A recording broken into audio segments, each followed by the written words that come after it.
Hello दोस्तों, आप सभी का मेरे YouTube चैनल में स्वागत है। आज हम पढ़ेंगे हमारा पर्यावरण पारिस्थितिक तंत्र में ऊर्जा का प्रवाह का लेक्चर 6, जिसमें आज का हमारा टॉपिक है धान की खेत की जीव संख्या का पिरामिड। तो चलिए धान की खेत की जीव संख्या का पिरामिड देखते हैं कि जो धान की खेत में है जो जीव संख्या का पिरामिड किस प्रकार से होता है। ओके, तो चलिए इस टॉपिक में आगे बढ़ते हैं।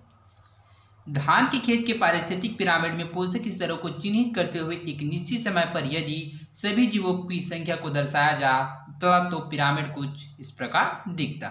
ओके, तो जैसे कि हम लोगों ने पहले वाले लेक्चर में जाना था कि जो खाद्य श्रृंखला के जीवों की संख्या का पिरामिड के बारे में जाना था, किसके संबंध में? धान के खेत के संबंध में। तो यदि पारिस्थितिक पिरामिड में क्या है, पोषक स्तर को क्या है चिन्हित करते हुए क्या है एक निश्चित समय पर यदि उसकी जो संख्या को क्या है पिरामिड के रूप में दर्शाया जाए तो वह कुछ इस प्रकार से दिखेगा। जैसे कि आप लोग चित्र 7 में देख सकते हैं धान के खेत की जीव संख्या का पिरामिड। तो आप लोग देख सकते हैं यहाँ पर दिखाया गया प्रथम पोषक स्तर में कौन सा है, धान के पौधे, इसकी संख्या कितनी है, वह है 15 लाख। और जो द्वितीय पोषक स्तर में है जो जीवों की संख्या है 2 लाख। और तृतीय पोषक स्तर में जो जीवों की संख्या है वह 90,000। और जो चतुर्थ पोषक स्तर में स्थित है वो है 10 जीवों की संख्या। ओके, तो इसको हम लोग इस प्रकार से भी दर्शा सकते हैं, पिरामिड इस प्रकार भी दर्शाया जा सकता है। ओके, इसको संख्या के अनुसार भी क्या हम लोगों इसको संख्या के आधार पर भी क्या है इस प्रकार से दर्शा सकते हैं। जैसे कि आप लोग देख सकते हैं 15 लाख, 2 लाख, 90,000 और 10। धान की कटाई के पश्चात इस पारिस्थितिक तंत्र के जीवों का क्या होगा? ओके, तो जैसे कि हम लोग जानते हैं कि जो धान की पारिस्थितिक तंत्र होता है वह कहाँ से शुरुआत होता है, वह धान के पौधे से होता है। क्यों? क्योंकि धान क्या होता है, उत्पादक होता है, अर्थात तो अपना भोजन स्वयं बनाता है। और यदि धान की कटाई के पश्चात इस पारिस्थितिक तंत्र के जीवों का क्या होगा? यदि धान की कटाई हो गया तो क्या है वहाँ पर जो सभी स्थित जीव है जो खाद्य श्रृंखला है वह टूट जाएगा। क्यों? क्योंकि क्या है जो जितने भी जीवों की वहाँ पर संबंध होता है किसके अनुसार होता है, किसके आधार पर होता है, तो वह है धान के आधार पर। ओके, तो जिसके कारण क्या है कुछ जीव वहाँ पर मर जाएंगे और कुछ जीव वहाँ से चले जाएंगे। ओके, क्या तब भी हर स्तर पर इतने ही जीव बचेंगे?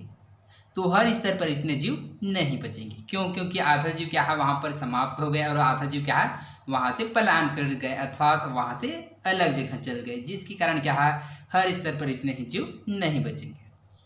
किसी भी पारिस्थितिक तंत्र की परिस्थितियां मानवीय हस्तक्षेप एवं प्राकृतिक परिघटनाओं से बदलती रहती है। ओके, तो कोई भी पारिस्थितिक तंत्र है तो क्या है मानव के द्वारा हस्तक्षेप या फिर जो प्रकृति की घटनाओं के द्वारा क्या है समय के अनुसार बदलता रहता है।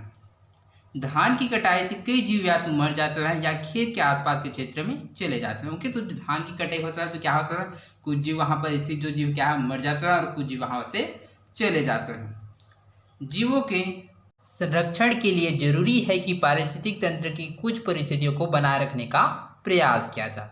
ओके, तो क्या है जीवों की रक्षा के लिए क्या है यह जरूरी होता है कि जो पारिस्थितिक तंत्र की क्या है कुछ परिस्थितियों को बनाने का प्रयास किया जाए ताकि वहाँ पर जो स्थित जीव है वह क्या है वह पारिस्थितिक तंत्र को बनाए रख सके।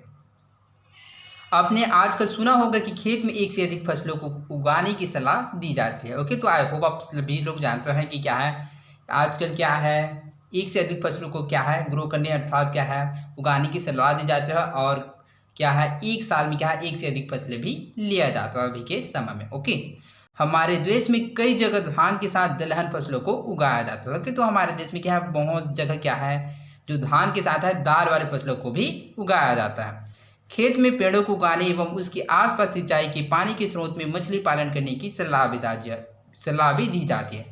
और इसके साथ साथ क्या है खेतों की जो पारिस्थितिक तंत्र तथा क्या है उसके जो सिंचाई के स्रोत को बनाने के लिए क्या है पानी मछली पालन के लिए भी सलाह दिया जाता है ताकि वहाँ पर क्या है जो जीव है जो पारिस्थितिक तंत्र है वो क्या है समुचित रह सके तथा पानी के लिए क्या है अर्थात जो और सिंचाई के लिए जो पानी का स्रोत है वह उपलब्ध भी हो सके।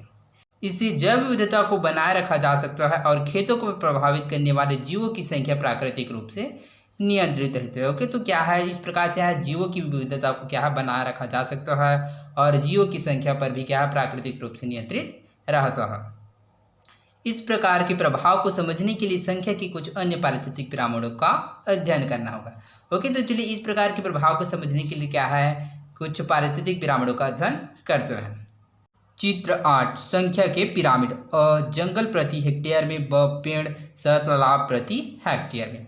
ओके, तो जैसे कि आप लोग देख सकते हैं चित्र 8 का क्या है, यहाँ किसको दर्शा रहा है, जंगल प्रति हेक्टेयर में, ब किसको दर्शा रहा है, पेड़ को, और स तालाब प्रति हेक्टेयर में दर्शा रहा है। ओके, पेड़ या जंगल के पारिस्थितिक पिरामिड में हम देख सकते हैं कि प्राथमिक पोषक स्तर पर कम जीव हो तब भी अगले स्तरों पर कई जीव है। ओके, तो जैसे कि आप लोग देख सकते हैं कि जो जंगल और जो पेड़ की जो पिरामिड में आप लोग देख सकते हैं इसकी जो संख्या क्या है, कम है, फिर भी उसके जो अगले पोषक के स्तर में जो इसी जीव की संख्या वह अधिक है, जैसे कि आप लोग देख सकते हैं। ओके, तो बाकी क्वेश्चन को हम लोग कल देखेंगे। तो आई होप आप लोगों को समझ आया होगा। तो आज के लिए बस इतना ही, मिलते हैं अगले वीडियो में। धन्यवाद।